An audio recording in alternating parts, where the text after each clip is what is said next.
Welcome to the Foresight Health Roundup podcast, Foresight Health's podcast series for healthcare revolutionaries.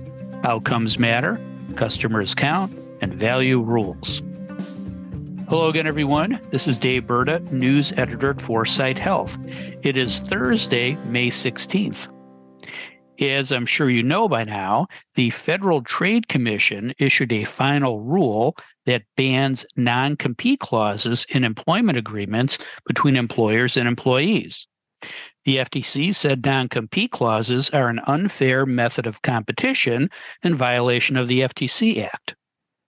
Healthcare is one of the industries most affected by the final rule. It affects healthcare primarily in two ways. One, hospitals, health systems, health insurers, and others buying physician practices and preventing doctors from practicing elsewhere. And two, healthcare technology vendors not letting employees leave for a competitor or to launch their own startup. The FTC rejected the argument that healthcare is so special that it should be exempt from the rule. In my favorite line from the 547-page final rule, the FTC said, quote, "The Commission is not persuaded that the healthcare industry is uniquely situated in a way that justifies an exemption," close quote. Yes, hospitals, health systems, and medical practices are businesses, just like businesses in any other industry. Where have we heard that before? Oh, I know, in everything I write. Anyway, the FTC said the final rule will reduce healthcare spending by $74 billion to $194 billion over 10 years, primarily from more competition for physician and clinical services. The FTC published the final rule in the Federal Register on May 7th, and it will take effect 120 days after that, so sometime in early September. If you're wondering how the final rule will play out in healthcare, I invite you to listen to a rebroadcast of our January 12th, 2023 podcast, Breaking the Chains That Bind Healthcare. Catchy title, if I do say so myself. Please enjoy the rebroadcast. Global warming. It's real and it's changing our weather patterns. And if we want to leave the world better than we found it, we have to do something about it. Well, the Federal Trade Commission wants to do something about non-compete clauses in employment agreements, and that's what we're going to talk about on today's show. To explain how the FTC's actions could affect the healthcare industry are Dave Johnson, founder and CEO of Foresight Health, and Julie Murchinson, partner at Transformation Capital. Now, before we talk about what the FTC wants to do, let's talk about your experiences with non-compete clauses. Dave, did you ever sign one, and how did that work out? I've signed plenty of non-disclosure agreements, but never a pure non-compete agreement. When I was an investment banker, the banks unilaterally instituted a garden leave policy. Garden leave that prevented employees from working for another firm for 90 days after they left or terminated their prior employer. It prevented attempts to immediately poach clients, which was the big fear, and it raised the bar for poaching bankers from other firms. But even as a manager, I never liked these policies. I thought we should create environments where our people wanted to work for us, not punish them for wanting to seek out opportunities elsewhere. Interesting. Thanks, Dave. Julie, how about you? Did you ever sign a non-compete, and how did that work out? Yeah, having lived in California the majority of the last 25 years of my life, where they are really not enforceable, I've never signed a formal non-compete, but I've certainly, had to negotiate in that broader arena of incentives to stay out of the game, shall we say. So it's not too different. Yeah, interesting. I had to sign one once when I accepted a new job, and it was extremely restrictive. But then they eliminated my job in a reorg 5 years later, and then all bets were off, even though the non-compete was still in effect. I mean, to me, you can't take away someone's job and then stop them from getting another job. So I ignored it. And I think the FTC would be proud of me, given what the agency wants to do. And what the agency wants to do is ban non-compete clauses in employment agreements. A proposed rule from the FTC would make it illegal for employers to enter into or attempt to enter into a non-compete with a worker, maintain a non-compete with a worker, or represent to a worker that he or she is subject to a non-compete. Public comment on the proposed rule is open through March 10th. Dave, what is your public comment on the proposed rule? How could it affect M&A activity in healthcare, and how could it affect market-based healthcare reform? The Liberty Bell got a new crack this week. This new rule eliminating non-compete agreements strikes a blow for America's innovators, entrepreneurs, and everyday workers. It seeks to prevent powerful employers from limiting innovation, restraining competition, and dampening wages. The little person has a little more spring in their step. The FTC is actually here to help. I often drone on about the absolute need for pro-market as opposed to pro-business regulation. Government regulation and oversight should create level field competitive environments that stimulate innovation, that encourage risk-taking, that enable better ideas to win. Eliminating non-compete agreements would do all of that in abundance. Today, individual states, like Julie was mentioned, determine the character and enforceability of non-compete agreements. That results in a patchwork approach to this basic human right, I believe, to work freely and pursue our economic dreams. California bans them, and many contend that this prohibition against non-compete agreements has been a driving force in creating Silicon Valley's culture of innovation. Michigan is just the opposite. Its regulations prevented a security guard who had signed an employment agreement from taking a similar job that raised his pay from $11 an hour to $15 an hour. Just ridiculous. I didn't see this new rule coming, but maybe should have. It has Lena Khan's fingerprints all over it. As a third-year law student at Yale, Ms. Khan wrote a highly controversial law journal article titled Amazon's Antitrust Paradox. The article explored the anti-competitive dangers of massive platform companies like Amazon that deliver lower prices to consumers, even as they aggregate market power. I love her fresh thinking and willingness to challenge status quo practices. Maybe we should make her one of our revolutionaries, Dave. That's a good idea. Yeah. And now as Biden's FTC commissioner at the tender age of 33, Ms. Khan has aimed her sights at non-compete agreements. When and if it becomes law, the new rule will apply broadly across all industries, but it will have a disproportionate impact on the healthcare marketplace, which is replete with anti-competitive behaviors by established incumbents with monopoly and monopsony pricing powers. This pro-market rule strikes right at the heart of that well-entrenched group and their practices that stifle level field competition. Let me give you two examples. First, non-compete agreements prevent physicians who sign employment agreements from working in the same geographic area if they leave their hospital or clinic.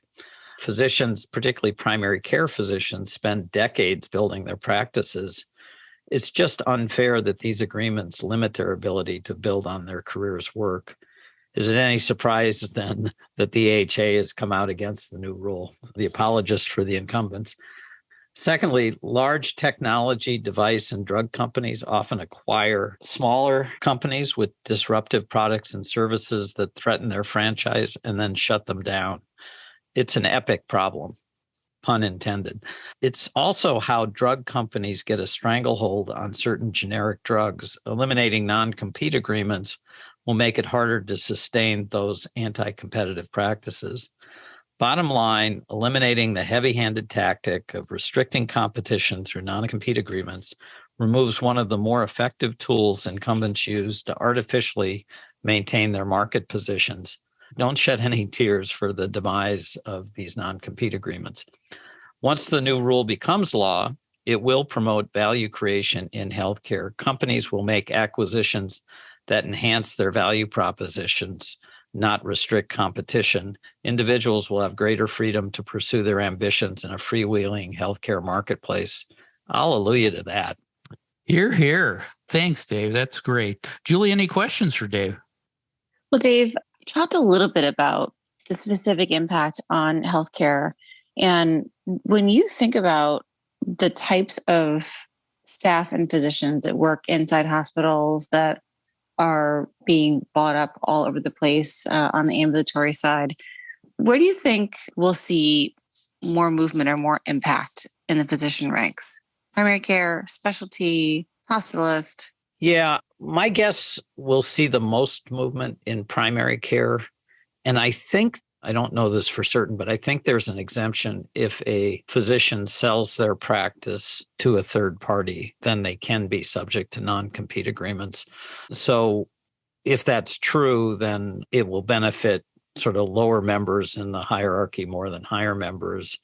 And if all you've done is gone to work for a health system or a clinic or a specialty practice and signed an employment agreement, then that's where you'll see the movement. Yeah, I'd call that an educated guess. Thanks, Dave. Julie, what's your public comment on the proposed rule? How could it affect M&A activity in the digital health space? And do you think it would speed up or slow down innovation? Well, the digital health space is going to react more like traditional commercial competitors, right? Or the commercial market, like Silicon Valley and tech companies. So I do feel like it's a little bit different than how we might think about some of the more traditional healthcare impact. But I guess my reaction was this move is so blunt. Like it's so black or white. And this comment period, I think, might be one of the most active comment periods they've seen in a long time, because you're going to have companies come from all over the place justifying why they've been using non-competes and how it's protected them in really important ways. So I sat back and thought about, what do digital health companies really want to protect? And when you think about the software powering devices or some of the ambient sensing stuff that our friend Bruce Brandis is doing, or the algorithms that are now dictating how AI works or how these bots are functioning in all sorts of analytics. I mean, there's a ton of proprietary out there, and it's important in the way that healthcare is evolving. And several companies are struggling with consumer patient engagement or behavior change, and some of those are worth protecting. So I think digital health actually, it's a double-edged sword, because they really do care about some of this. So I can imagine there'll be a lot of comment overall from many, not just digital health, about the importance of some protectionism. But I really looked closely at some of what Margaret O'Meara wrote in her book, The Code. I don't know if you've seen this book, but she's a neighbor of ours and a professor at University of Washington. And she's a historian who's written this book on the secrets of Silicon Valley. And IP law actually played a pretty interesting role in her thesis that California's refusal to enforce non-competes really paved the way for technology transfer through job switching. So it's her belief that the lack of non-competes really does speed up innovation. And obviously, I think the same really would happen here. So a good idea may not make a great business until other market elements mature and provide the opportunity for a business to really thrive. And I think we've seen that in healthcare, Dave, over the last, decade or two in spades. So it's interesting. That's for sure. Yeah, it is. How do you divide intellectual property between the person who thought it and the company that paid for it? It will be interesting to watch those comments. Thanks, Julie. Dave, any questions for Julie?